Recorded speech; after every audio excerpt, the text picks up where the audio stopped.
wabarakatuh. Sehat, berkah, bahagia semuanya. Amin. Kita doain juga supaya David cepat sembuh. Karena ada polusi. Jadi David lagi sakitan batuk, flu dan sebagainya. Kita doain mudah-mudahan cepat sembuh ya. Rasulullah Shallallahu Alaihi Wasallam bersabda, menikah adalah sunnahku. Siapa-siapa yang tidak mau menikah, maka berarti tidak mau mengikuti sunnahku, sehingga mereka bukan merupakan bagian dari golonganku. Ini men. Episode yang lalu kita cerita bahwa menikah itu adalah sesuatu yang diatur oleh Allah. Ajal, rezeki, dan jodoh. Nah, ya. Yang dimaksud dengan hadis ini adalah orang-orang yang tidak mau menikah padahal ada jodohnya. Nah itu. Nolak aja pokoknya nggak mau nikah. Ini yang dimaksud Rasulullah SAW itu adalah orang-orang demikian. Jalaluddin Rumi mengatakan, menikahlah walaupun apapun yang terjadi, kata Jalaluddin Rumi. Karena ketika engkau menikah, engkau menjadi seorang sufi. Karena dengan menikah itu, engkau akan jalani menaiknya, meningkatnya keimanan dari satu tahapan ke tahapan yang lain melalui jalur pernikahan. Kita udah paham bahwa ilmu tasawuf ini adalah bagaimana kita meningkatkan iman kita bertahap, setahap demi setahap, karena ujian-ujian yang berikan Allah kepada kita. Menikah adalah salah satu jalan untuk menjadi seorang sufi, karena dalam pernikahan selalu saja ada rintangan, tantangan, dinamika, pahit, manisnya, asam garamnya kehidupan pernikahan. Jalaluddin Rumi mengatakan, ini dalam bukunya Fihi Ma Fihi, Jalaluddin Rumi mengatakan, di dalam diri kalian, maksudnya dalam diri laki-laki ya, di dalam diri para suami, okay, kalian ingin berusaha untuk memperbaiki akhlak istri-istri kalian. Kalian berusaha untuk mensucikan akhlak istri-istri kalian. Ketahuilah, kalau Jalaluddin Rumi nih, di Fihi Ma Fihi, ketahuilah, kata Jalaluddin Rumi, perbaikilah dirimu, sucikanlah dirimu jauh lebih baik daripada engkau berusaha untuk mensucikan dan memperbaiki akhlak istrimu. Nah, ini nih, oke. Oh, kita aja deh, kita perbaiki diri kita, nggak usah berusaha untuk merubah, memperbaiki akhlak istri kita. Jalaluddin Rumi mengatakan, kalau engkau berusaha untuk memperbaiki akhlak istrimu dan tidak berusaha untuk memperbaiki akhlakmu, maka dia tidak akan pernah berhasil. Nah, sebaliknya, kalau engkau perbaiki istrimu melalui cara engkau memperbaiki akhlakmu dan mensucikan akhlakmu, maka engkau akan mendapatkan hasil yang luar biasa. Di dalam diri wanita itu, ini kalau dalam ilmu tasawuf lagi, itu dalam hati manusia, dalam hati wanita itu ada dua dimensi. Pertama namanya dimensi tanzih, yaitu sesuatu yang sangat jauh, yang sulit dijangkau oleh akal pikiran. Ini men, susah. Dia perasaan, mainnya perasaan. Jadi kalau kita diskusi, kita debat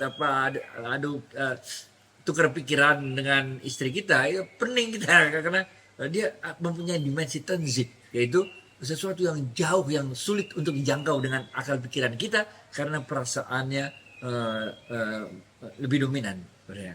Yang kedua adalah dimensi yang disebut dengan tazkiyatun nafs.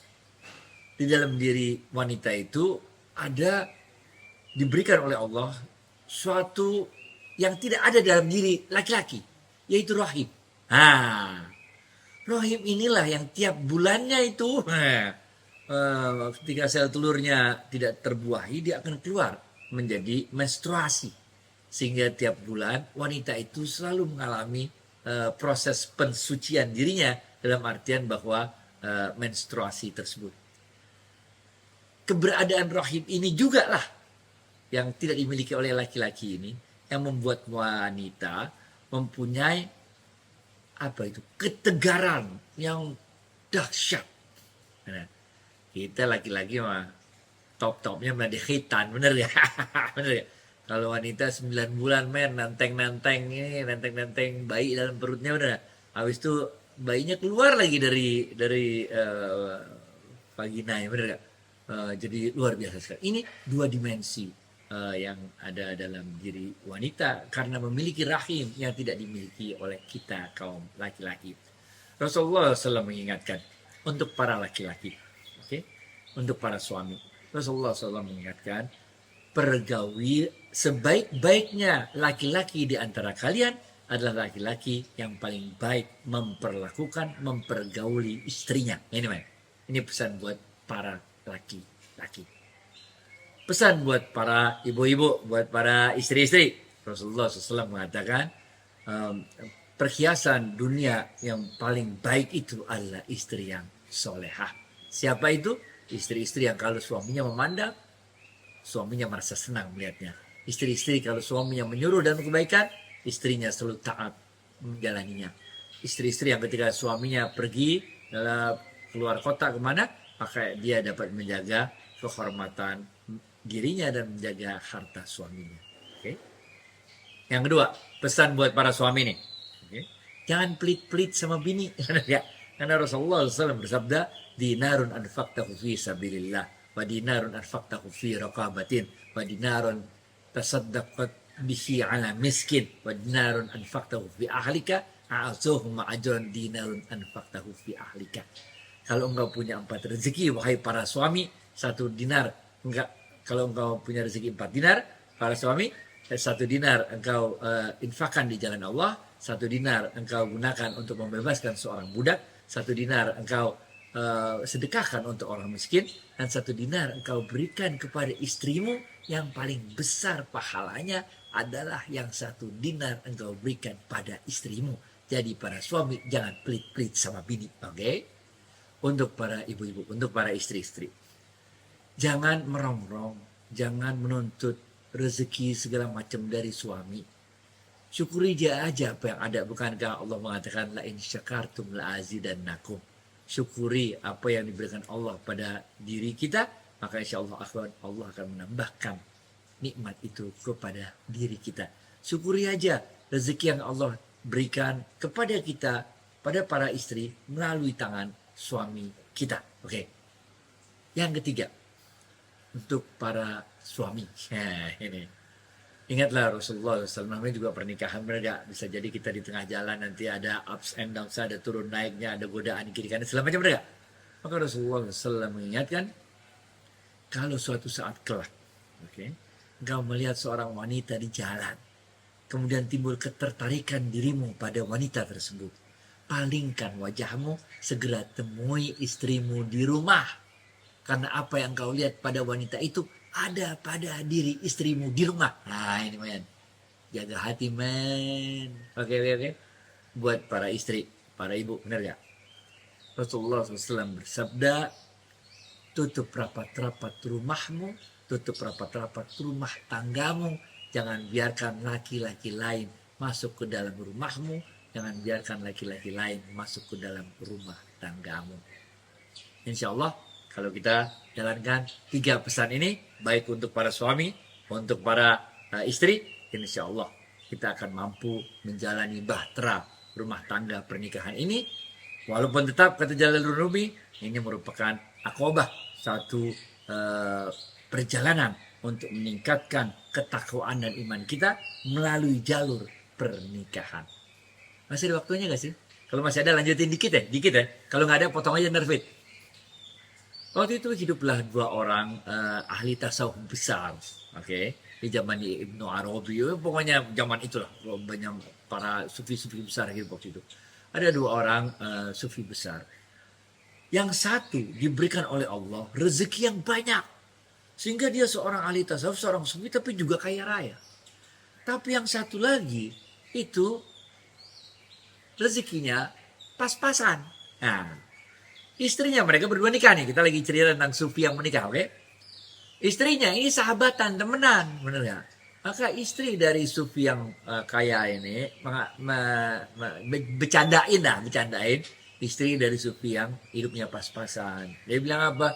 Aduh, kasihan juga ya. ini ente bagaimana sabar ya, kata dia gitu lah, memberikan kesabaran itu. Sehingga istrinya yang Sufi yang hidupnya pas-pasan ini pulang ke rumah dia merengut. Kenapa merengut? Kata suaminya. "Nah, itu kenapa ya si sahabatmu yang itu, yang ahli Sufi itu, dia hidupnya lapang rezekinya, benar nggak? Kok kita kayak gini ya, agak sempit hidup kita ya, padahal kita juga menjalani jalan Sufi yang penuh dinamika ini, benar nggak?" Maka suaminya tersenyum, dia bilang, "Tunggu sebentar ya," kata suaminya. Ini namanya kalau cerita Sufi kayak gini nih. Suaminya ke belakang, di belakang ada sumurnya itu. Nggak berapa lama suaminya datang lagi mendatangi istrinya, bawa sebongkah emas. Baru juga ngomong ini, baru juga istrinya ngomong. Suaminya langsung ke belakang, ambil sebongkah emas. Kemudian suaminya katakan, "Sekarang ini ada sebongkah emas di tanganku. Engkau boleh memilih sebongkah emas ini atau diriku." Gelo gak? Istrinya melihat hal itu menyadari kekeliruannya. Untuk urusan dunia gampang banget sebetulnya bagi suaminya ini yang hidupnya pas-pasan ini untuk mendapatkannya. Tapi suaminya memilih jalan hidup yang qanaah dengan apapun yang Allah berikan. Sehingga istrinya mengatakan, "Tentu aku memilih dirimu." Apalah arti sebongkah emas itu. Baru juga ngomong udah langsung dapat sebongkah emas ya. Demikianlah kira-kira yang dapat kami sampaikan. Mudah-mudahan sedikit banyaknya dapat menambah pengetahuan kita semua. Oke, Assalamualaikum.